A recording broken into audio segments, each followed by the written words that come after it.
I'd like to call the September 12th meeting of the Mill Creek Township Board of Supervisors to order, and we'll begin with a pledge to the flag. I pledge allegiance to the flag of the United States of America and to the republic for which it stands, one nation, under God, indivisible, with liberty and justice for all. At this time, I'll call for public comment on agenda items other than those dealing with development or rezoning applications. Okay, hearing none, we'll move to the minutes.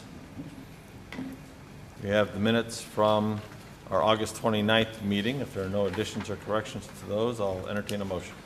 I so move to approve the minutes from our previous meeting. I'll second that. Mr. Grove? I vote yes. I'll vote yes. And then next we have bills for the last 2 weeks. If there are no additions or corrections to the bills, I'll entertain a motion. I so move to approve paying the bills. And I'll second that. Mr. Grove? I vote yes. And I'll vote yes. And next we have the introduction of our 2017-2018 student ambassadors, and I'll refer to Mr. Grove on for this one. Okay, thank you, Brian. It's with great pleasure we have the introduction of our we have two student ambassadors serving on the board this year from McDowell High School. They won't be serving together sitting here. We just have the fortune of them sitting together here for this meeting only. They will alternate meetings when available and hopefully fill in also at the Planning Commission or Zoning Hearing Board meetings, whatever their schedule allows. So anyway, I'd like to introduce, starting over next to Mark Shaw, she's a senior at McDowell High School, Lily Hanko, and she is going to be pursuing a college degree. She's not sure what university yet, in economics, in English, and so we welcome her. Of course, as a senior, you're still kind of not sure exactly what career path you might want to take or educational goals. So anyway, whatever you choose on that there, hopefully this will provide you with a great experience. And then also next to her is Aaron Boyd. He is also a senior, and he's looking at this political science. And Mr. Last out there, I think you have a degree in political science too. So, and also possibly chemistry. So there's a variation there. So still, and of course, has not chosen what university that he would like to go to. But once again, just great students that McDowell High School has been able to give us as student ambassadors. And I want to recognize our two teachers back there, the counselors. If you would please stand, both of you. We're missing the third teacher there. The brunette is Beth Majeski, and she's a counselor, a teacher there at McDowell. And then next to her is Crystal Myers, who has the same role there. Missing from this is Sandra Means. She has a prior commitment. So we've had a great program and hopefully continue that there and with our students. So we welcome them aboard, and you'll see their faces, so you'll know who they are when you see them in the future then. So thanks. Okay. That's all I have. And Thank you, we'll John. get comments from them later when we get And a welcome Aaron and Lily. Yeah. Okay, next on the agenda, bids and quotations. The first is for the Mill Creek Golf and Learning Center construction and reconstruction. We opened bids on September the 6th, and we had three contractors bidding: Aspen Corporation, Frontier Golf, and George Lay Company. The bids that we received from Aspen Corporation, $236,840.16. Frontier Golf, $360,150. And George Lay, $260,026. And first I'm going to refer to our solicitor. I know that, Mark, you reviewed the bids to make sure that they all met specifications. Yes, we reviewed the bids and had our golf course architect who prepared the golf course specifications review those. Based on his review, he concluded that all the bids conformed to his specifications. In reviewing the bids, there was one question we had asked each of them, which was to give us a sense of whether they'd be able to complete the work this year. We had in the package given them July 23rd, 2018 deadline, given the time of year, and weren't sure whether the work could actually begin this year. None of them actually responded to that question, but given the circumstances and the cool weather we've had, we did reach out to Aspen, who was the low bidder, to inquire about that. their response was it really is kind of getting very late into the season to be able to plant seed and to have it germinate. And they also had some concern about the impact, temporary impact of what the hurricanes would have on the materials markets. And so I suspect the actual work really won't begin until next spring on this project. But other than that, the bids conform to the specifications. And Mark, we did receive from the golf course architect, Jim Cervone, an email. He said that he went over, as you mentioned, went over the bids. He said the numbers are quite definitive, and he would not hesitate to recommend going to contract with Aspen. They're a very good contractor and considered one of the best golf builders out there. He said Aspen's costs were in line with what he would expect that he's seen from other projects, and the overall total in Aspen's bid does seem to be in line with his own cost estimates. And Mark, I know that you had some experience with Aspen from your previous life working. Yeah, I was involved in the original development of the golf course out there for the PRP group that developed the golf course and then handed it over to the township.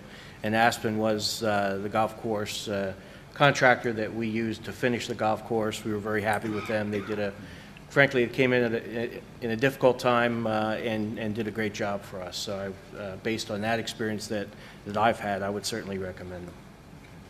All right. I just have a basic comment, and many people have heard me say in the past that I'm not really crazy about us, the township owning a golf course or golf courses. But knowing what's all going on here in this particular case, we've had the state agencies that granted us the money to build this are saying either we get this thing operational again or we give them back the money. And it's much cheaper to get the course operational. I also, as a 50-year golfer, see potential in this as a learning center to teach our youth the game. And I see some good programs that could, come out of all of this here, and whether it just be, youth or just somebody wanting to learn the game. I think it's going to be a good layout for this golf course, and I think we really have to do it. So, of course, the money, we had to put that away in our budget, and we also sought grants. We received a $77,500 Right, so that's grant. helping on all of this here. So in the overall cost, it's much cheaper to get this thing operational versus paying back the money to the state. And so therefore, I think we're pretty much held to support Well, this idea. that's a good point, John, but also the fact that we are required to continue to maintain the property, and we Yeah. have been doing it for 6 years with Oh, no yeah. revenue coming in. Right. When the course was operational, we saw revenue actually being generated for the township. Right. So Yeah, I agree. Yep. we don't know how successful. We hopefully it will be as successful as it was before. Mm-hmm. And if it is, we'll eventually start to see some revenue coming back Right. in. So Yep. that'd be a good Hopefully thing. that's the case there, yep. So just okay. a comment I wanted to make about that there, so. All right, with that, I'll entertain a motion regarding awarding the contract to the low bidder of Aspen Corporation. Okay. I'll move to approve the contract with Aspen Corporation to make the necessary changes to the Mill Creek Learning Center, Mill Creek Golf Learning Center. And I'll second that. Mr. Groh? I vote yes. And I'll vote yes. Next, we have Glen Meadows Pond. I'm sorry, Brian, just to make a clarification, and that's for phase one of the work, correct? Yeah, I'm sorry, yes, yes, because we you did, clarified that, yes. we did actually go out for bid for 2 phases. The first is for a 6-hole concept, which will be the concept that we just approved, because that was within our budget. The $236,840 was very close to what we budgeted.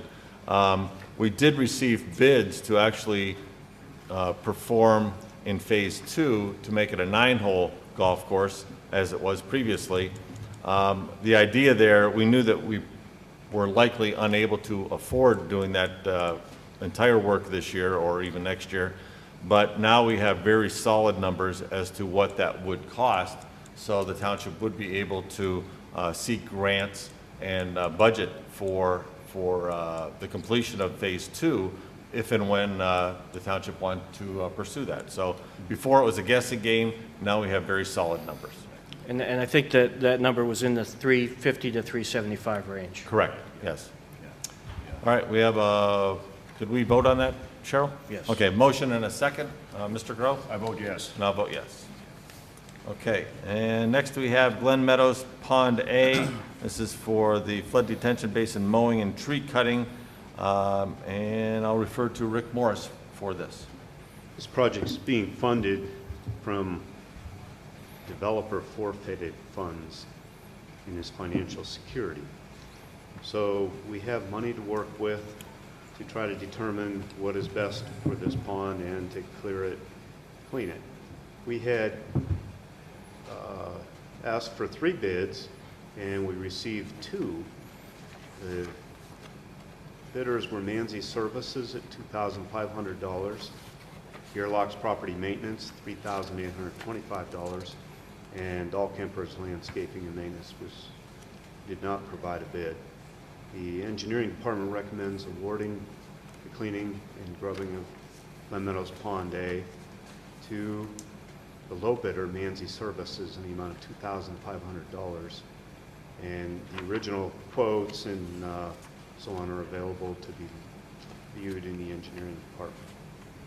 Okay, Mark, did you have a comment you want to make on that? Just that this is a pond that's up in the Heidler Road area. It's become very overgrown over the years, and in order to make an assessment as to whether the pond is functioning as intended, we really need to get that cleaned out first to kind of see what's there. And given all the overgrowth that has occurred, which the developer has allowed to occur and has not taken any action to remove it, the monies were ultimately forfeited that he had in security for these issues, and so we're moving forward with that first step. And typically, a basin would be either maintained by a homeowners association or, in some cases, by the developer. In this case, nobody wants to. Correct. There's a third option that the township does it if the developers give the township a security in hand, and this is a scenario where there was security available, the developer had not fulfilled their obligations, and so we stepped forward and took over the security and are using the funds to get this basin back in good order. Yeah. Just out of curiosity, in a general sense, should the developer fail to take future action, and they run out of money, in this bond that we're holding, what happens then?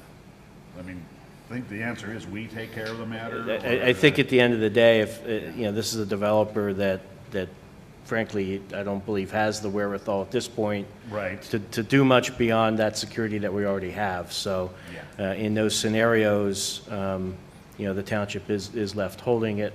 This is a basin from the late 90s, and in terms of how we manage those types of things today, we're much better organized and have it better documented than they were back 30-some years ago when it was really still in its infancy.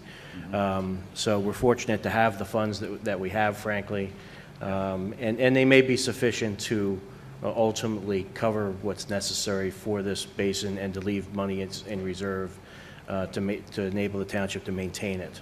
Right. So theoretically, it could end up in our laps, this whole Correct. thing, but hopefully not. Correct. Okay. Thank you. Okay, is there a motion to award the contract to, was it Manzi Services? Rick? Yeah.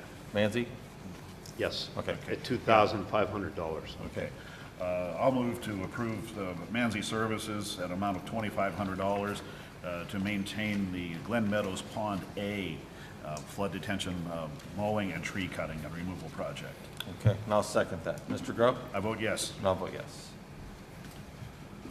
Okay, next we have inspection software for our fire code officials. John, I'll refer to you on that.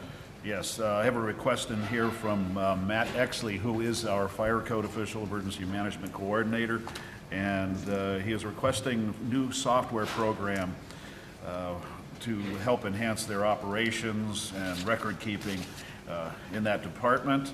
The company that is looking at Mobile Eyes, that's EYES, soft inspection software, and the device is to increase efficiency for the inspections.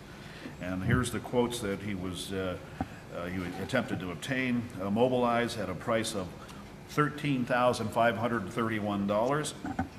Firehouse Software at $13,625. And just one note on that, that software program did not have the capability of providing property maintenance record keeping. And then there was a third one, emergency reporting, and they had no quote and could not meet the needs. So therefore, Mr. Exley is requesting, let me find the total number here. I believe it's going to be the $13,531 cost for the Mobilize software program, and I'll put that in the form of a motion for that purchase. And then would we also be purchasing the mobile devices? I'm sorry, yes. $2,000? Yes, that's Okay. correct, yes, I'm sorry, forgot to add So that. total would be $15,531. $15,531 for the Okay. software and the tablets that go with it. And this was not a budgeted item, I'll refer to our treasurer here, but Mark, I believe that the thought was to utilize some of the funds from the Granada settlement? Yes, we received a net of about $145,000 from the Granada settlement.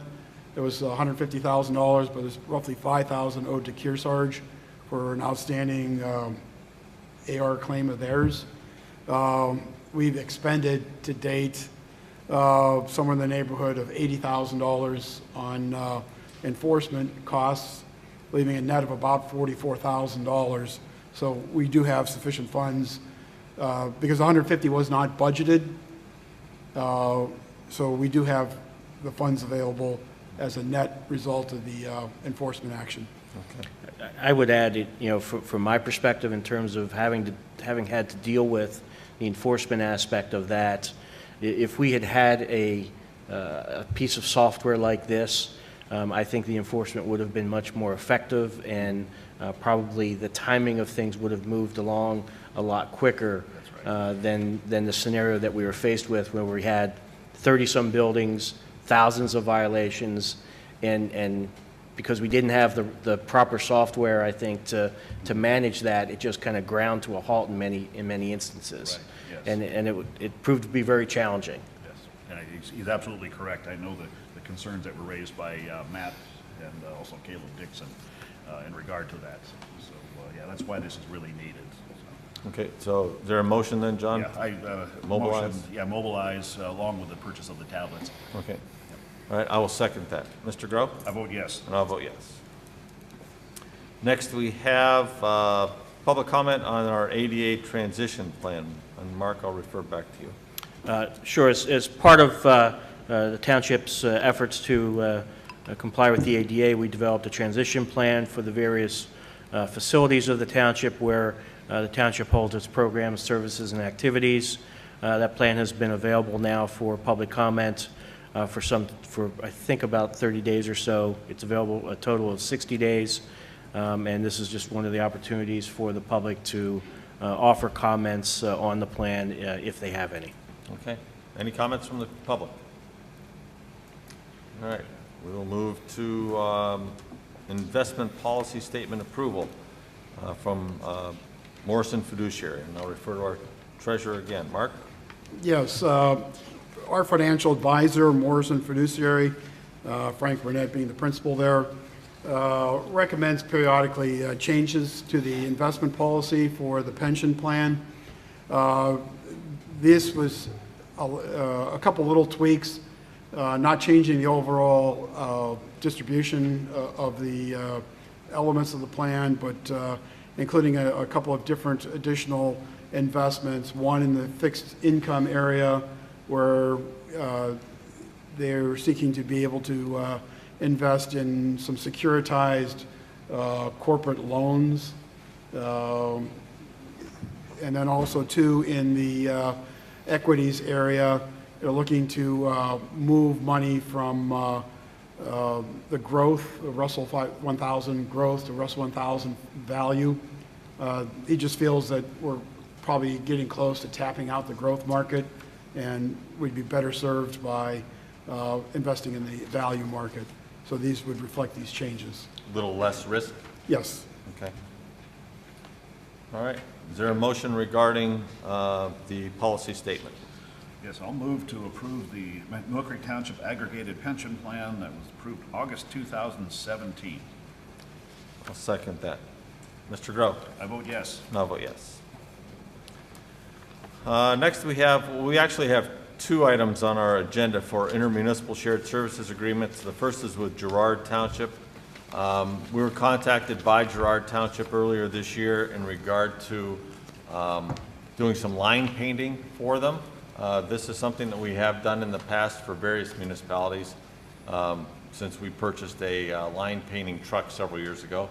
And Girard would like about 6 miles of double yellow paint put down on their roads. And what we typically do is charge them for the paint, of course. They reimburse us for the cost of the paint. And then we have a charge for the truck and personnel, also for a crash truck. And we are reimbursed for those expenses also. So I would move approval of allowing our traffic department to do line painting in Girard Township. Okay, and I'll second that. Mr. Grow? I vote yes. And I'll vote yes. And the next one on the agenda was a similar request from Harbor Creek Township. In speaking with Harbor Creek Supervisor Joe Peck yesterday, they have, in the meantime, utilized the services of a private contractor, so we won't need to take any action on that. Okay. Next is LECOM settlement issues. I'll refer back to our solicitor. Yes, there are two issues. First relates to the pilot agreement that the supervisors approved, I think, at the last meeting. In reviewing the documents, it was determined that one of the exhibits that listed all the properties included two properties that shouldn't have been included in that list. So we will be seeing here shortly an amended exhibit and an amended settlement agreement to reflect the removal of those two documents. And so we'll need a motion to approve the removal or the amendment of that exhibit to reflect the removal of those two properties and authorize the supervisors to re-execute the settlement agreement. Okay. Just new signatures? New signatures Yes. on an amendment, okay. All right, is there a motion? Yeah, I also move to approve that amendment of the agreement. I'll second that. Mr. Grow? I vote yes. And I'll vote yes. And then the second issue relating to LECOM involved an appeal associated with 5201 Peach Street. This was a property that was initially assessed at $178,000. LECOM purchased it for $700,000. Subsequent to the LECOM acquisition, the school district appealed the assessment. We joined in that appeal as an intervener and simply were monitoring how the school district was moving forward on that, since they have the vast majority of interest given their tax rates. The assessment office came back with an assessment of $500,000 on the property, and now then LECOM appealed that assessment. And the school district has approached us indicating that they have a tentative agreement with LECOM to settle that tax assessment appeal, agreeing at a value of $400,000. That is a number that the school district's expert believes is a reasonable number, and they're coming to us to ask us to kind of agree with that settlement so they could finalize that. Okay, so they're going from an initial assessment of $178,000 to $400,000. Correct. Okay. And they paid how much for that property again? $700,000. And it was, at that time, it was assessed at 178? Correct. Okay. Okay, remember that, folks. Okay, is there a motion regarding the settlement agreement? Yes, I'll move to approve that settlement agreement regarding that assessment. I'll second that. Mr. Grow? I vote yes. And I'll vote yes. Next, we have an agreement between Mill Creek Township and BAI. Back to our treasurer. Unfortunately, we haven't come to agreement yet, so we'll have okay. to table that till a future date, maybe, hopefully next meeting. Okay. All right, since it's on the agenda, I'll entertain a motion to table that. Okay, I'll move to table that action between Mill Creek Township and BAI. I'll second that. Mr. Grow? I vote yes. And I'll vote yes. Mill Creek Township Sidewalk Accessibility Project, Phase 4. This is a change order number 2. Rick? The original contract contract was awarded to Davila on June 27th. Hold on a second. Okay, now we're set. Okay, this change order is necessary to add curbing for safety purposes at 3 locations along Amherst Road and at a separate location, Allison Drive and Vanessa Lane. The ramps and transitions had to be reconfigured to accommodate the existing road and sidewalk grades so that compliant ramps could be constructed. So this change order will be funded from all CDBG, Community Development Block Grant funding for the project. The adjusted contract price was $174,758. The updated contract price with change order number 2 in the amount of $5,088 is $179,838. We recommend approval of change order number 2. And just in case someone questions why there was the big difference, we did add a significant number of ramps for the first change order, correct? Correct. Okay. Okay. All right, is there a motion? Yes, I so move to approve Sidewalk Accessibility Project Phase 5, change order number 2, in the amount of $5,088 increase. Okay, I'll second that. Mr. Groh? I vote yes. I'll vote yes. Sidewalk deferral agreement request. This is for Muriel Drive. Rick? There are no sidewalks in the area, and the developers have completed the township approved form, so we recommend approval of the sidewalk deferral agreement. Okay. Is there a motion? Yeah, I'll move to approve that sidewalk deferral agreement for 3531 Muriel Drive. I'll second that. Mr. Groh? Vote yes. I'll vote yes. Financial security release request. The first is for Birch Run residue. Rick? I currently have $30,343 held by Citizens Bank, check number 78235. Everything has been satisfactorily completed, and we'll recommend release of this letter of credit. Okay. Is there a motion? Yes, I so move to approve that request security release for Birch Run residue. And I'll second that. Mr. Groh? I vote yes. I'll vote yes. And the second one for JP Realty Group. Rick? This is held by Erie Bank, letter of credit number 1501 in the amount of $12,595.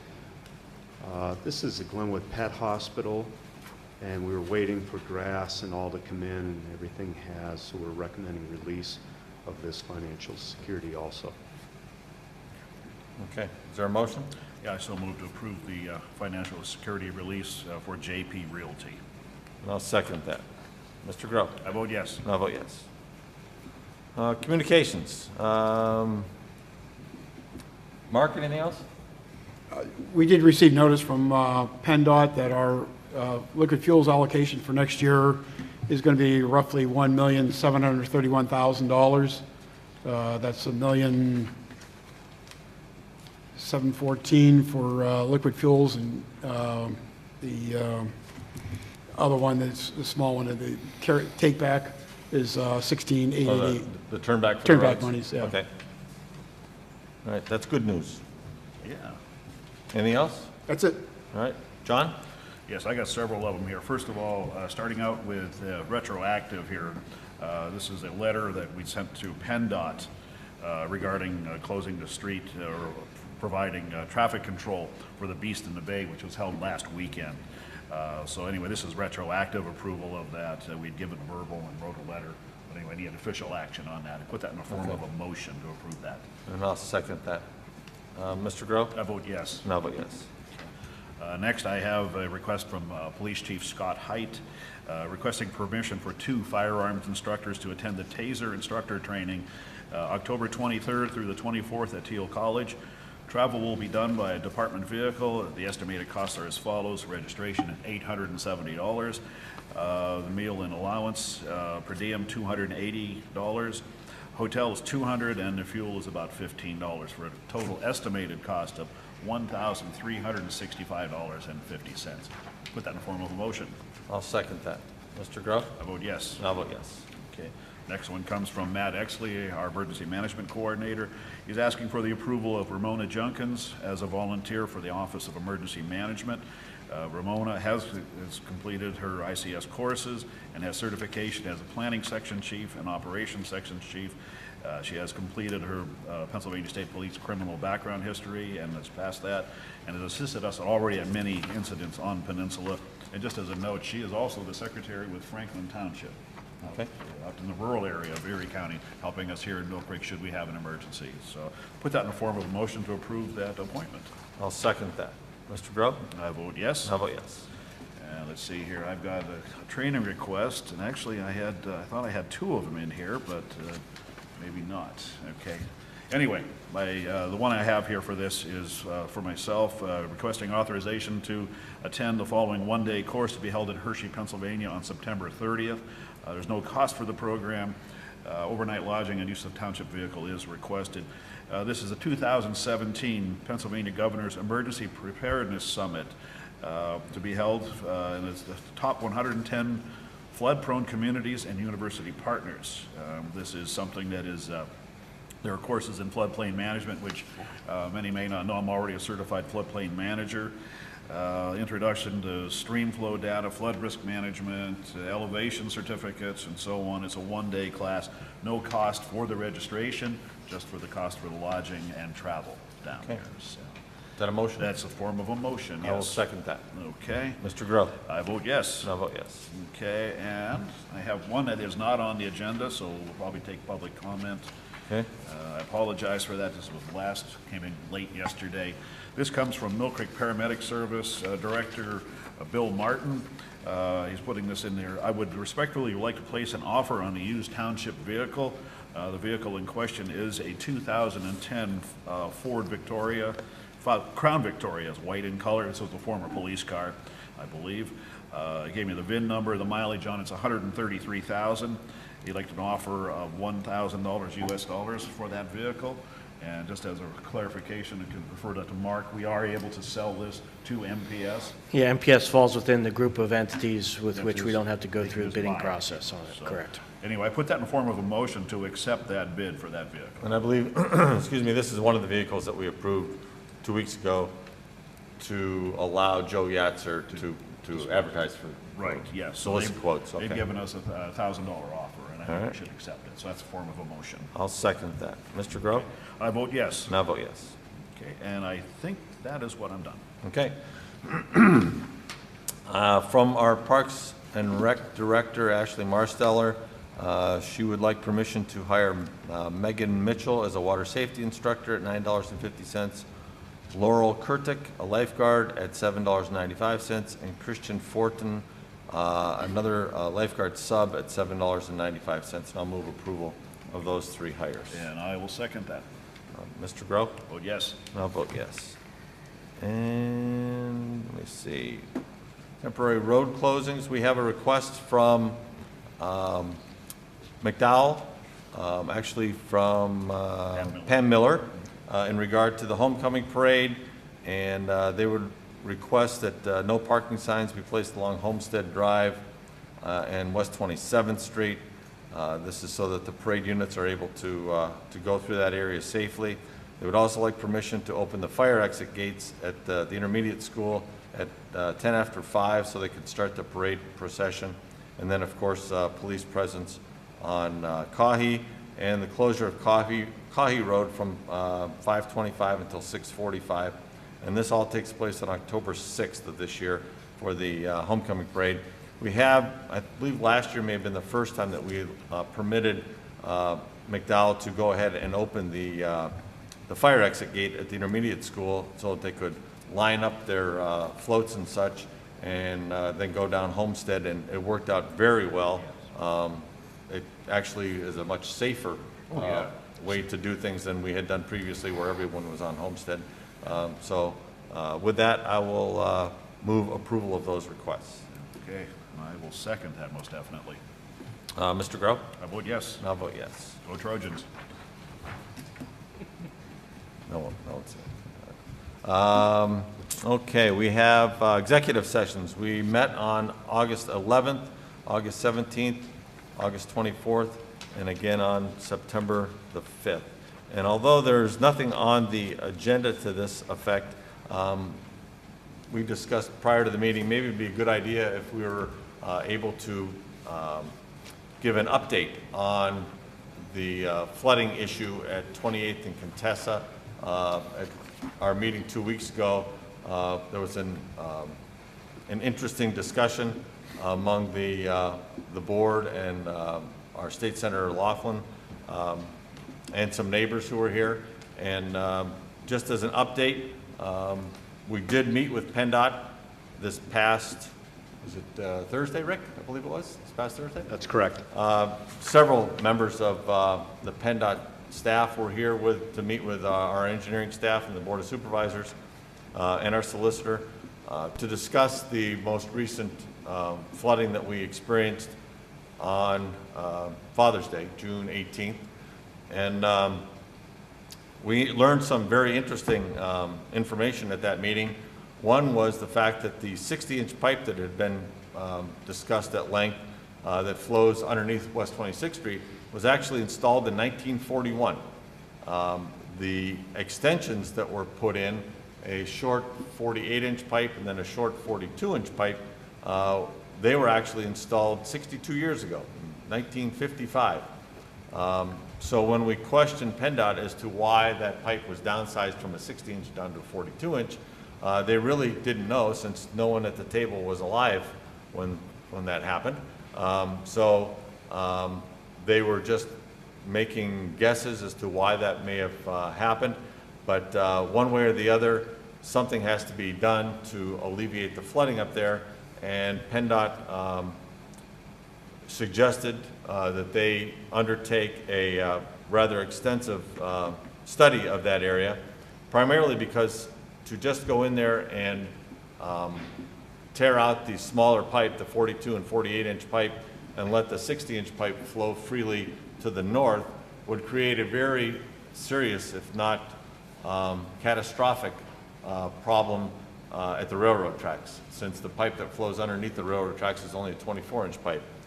So to double the amount of water that is now going to the railroad tracks without taking some action upstream would be, could be very, like I say, catastrophic to the railroad. So they suggested going through a study, a hydrologic study, to see just what kind of things could be done upstream and what type of impact that would have downstream. In the meantime, I spoke with our engineer in the Sewer Authority, Rob Rodemeyer, and there are several things that are being done or that have already been done to try to alleviate some of the flooding that the neighbors experienced. A lot of the water was coming up through the sanitary sewer drains in their basements. Dishes were installed. There are rubber seal that fits underneath the manhole covers. Those were installed several weeks ago and seem to be working well as far as the most recent rains that we had. They did keep water from going into the manhole covers. There is going to be a grouting contractor on site in about 2 to 3 weeks who will go in and grout any joints in the sanitary sewer lines in those areas to keep groundwater from flowing into the system. Meters were installed in that area on July 5th. That would be meters in the sanitary sewer lines so that we are able to really determine where the water may be getting into the system. So whether it's through groundwater into the pipes or surface water into the manholes, they'd be able to localize that flooding or that infiltration. And I spoke with our foreman in the sewer department who handles our inflow and infiltration investigation. He's going to begin that investigation once the groundwater starts to increase. To do it this time of year would not be beneficial at all. So he's suggesting that in late fall or early spring, we do I&I studies in that area to see whether or not there are illegal connections, or whether or not the groundwater is actually getting into the system. With that, what we have done in other neighborhoods is allow the neighbors who have sustained damage from water coming up through their basement drains to install backflow preventers. So that may be an option that we would pursue in the future. We'll be in contact with the neighbors to see if they are interested in that type of a valve being installed in their basement. They are very beneficial, but it does take maintenance, and there is a cost involved. So we are going to be pursuing that option also. You will see, the neighbors up there will see a lot of activity, if they haven't already, with the sewer department. And if they have any questions whatsoever, feel free to stop any of the employees and ask questions, and they would be happy to try to help you out and answer any questions that you might have. Or give us a call, too. Or you can give us a call, and we'll set up an appointment with a convenient time when one of those employees could stop out to your house and actually explain things in greater detail. Okay. Let me expand on this a little bit here. One thing we have known and started to even calculate even more is that it's not an easy solution for this matter. It's not going to be simple, nor is it going to be cheap. There are many factors we have to keep in mind. As it was suggested at our last meeting that we just, what I call cowboy a fix on it there, just add to the 60-inch pipe.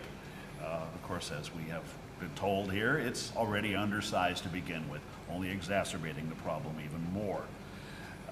There's an old saying in the building industry, and as many as you know, I come from the building industry, called plan your build and build your plan. Just to throw something on there just as a fix isn't the solution. And I think many people know that. We have other things too from the legalese department, things called trespassing and easements, things like that. Stormwater maintenance agreements. You heard us take action regarding a stormwater detention pond that needed maintenance.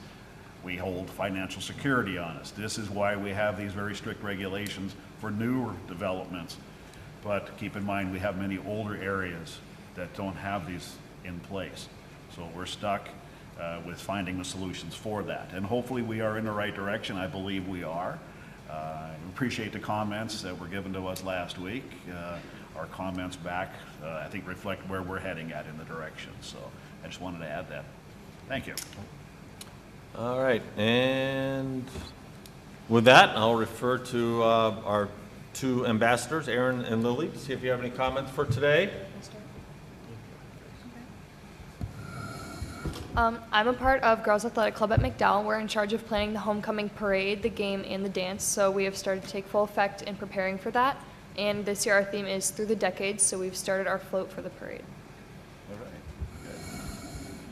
right. This past week, the Exposure Club has been raising money to help with hurricane relief efforts in Houston. So we raised money at the Prep versus McDowell football game this past Friday, collected money during all three lunches at the high school and intermediate, and we raised over $785. Good. Super. Thanks. Good job. Both of you. Thank you. Thank you. And we'll refer to our solicitor. Any more comments, Mark? I'd only like to briefly mention that at the last Fire Commission meeting, there was discussion regarding a law that was passed in Pennsylvania, I think this past February, regarding tax incentives that could be provided locally for volunteer firemen. We're looking at those issues and trying to assess whether that's an option that would be feasible. One of the things that I think we're going to suggest to the fire departments is to try to get some sense from them at the next Fire Commission meeting what the level of participation may be from each of the departments, so that we can then try to get an assessment of what the impact of the cost impact or budget impact of any tax incentive may be. There are two ways under the law to give an incentive to volunteer firemen. One is a credit with respect to your property tax, and that would only affect the township's portion of the property tax. And the second way would be to offer a tax credit on their income tax that they would pay if they're employed in Mill Creek Township. So those are two of the options that we're exploring in conjunction with the Fire Commission, and just thought it made sense to kind of raise that. Thank you. Thank you. Cheryl, anything? I have the right to know report from August. We had 10 requests, and some of them were rather extensive. One was continued from the previous month. It was a partial denial. We had 4 granted requests. The rest were denied or partial denials based on the fact that the records were not available or did not exist. A total of 27.5 hours were spent in compiling the responses to these requests. Okay. Thank you, Cheryl. And we'll move over to Rick. Anything else? No. And Mr. Pierce, I understand you have a report. Yes, I have a report in regards to the code enforcement, and it's termed the summary report. And these are numbers that we have between the dates of 8/23 of this year through 9/11 of this year. Property maintenance complaints that we had sent to, new property maintenance complaints that we had sent to building inspection underwriters, which is our third party that the township has contracted for property maintenance inspections. We sent 17 new ones to them in that time period. In that time period, we have active property maintenance files of 31. We have manufactured home parks. The reason we've kind of brought those out is because with manufactured home parks, there's multiple single families on one piece of property in relationship to like a single family house, which is one lot. This is multiple, so there's 32 files on that. Other property maintenance complaints, which we've are looking into in regards to like research and special attention. There's 35 of those. We have a complaint that are open and awaiting citations for pleas, meaning that when we get to after the second inspection, we cite them at the district justice. The district justice then sends out their plea papers, meaning plea papers are legal notification that says, hey, you're in violation of this section of the ordinance. You need to plea, whether you're guilty or not guilty, and that's what we're waiting for on those, and there's 62 of those. Reason there's a lot of them is each violation on a property is a separate citation. So if you have a house that has three violations of the property maintenance code, we would write out 3 citations.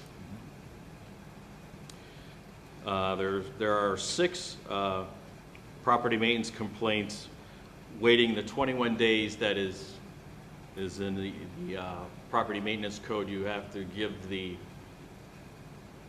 proposed violator a chance to appeal to our appeals board. And there are 6 of those that we are waiting for the 21 days to expire. During that period of time, we've closed 29 complaints.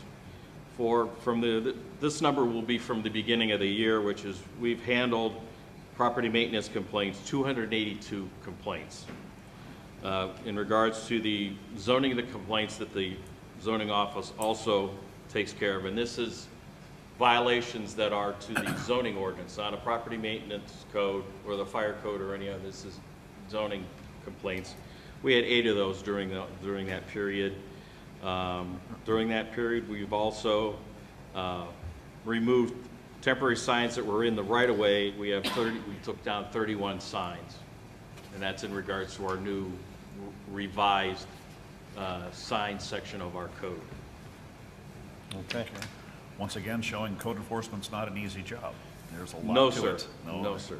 So, thank you, Chuck. Chuck, do you want to, as long as you're here, give the report on the building construction? Yes. This would be the August 2017 report.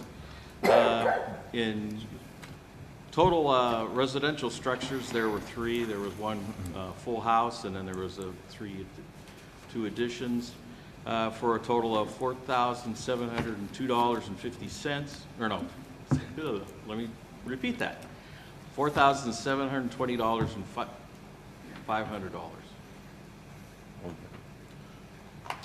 Okay. And Total- go ahead. Pardon, in total non-residential structures. The non-residential structures are everything from patios, porches, sheds, decks, carports, additions to retail stores, things of that nature. We have $1,560,171.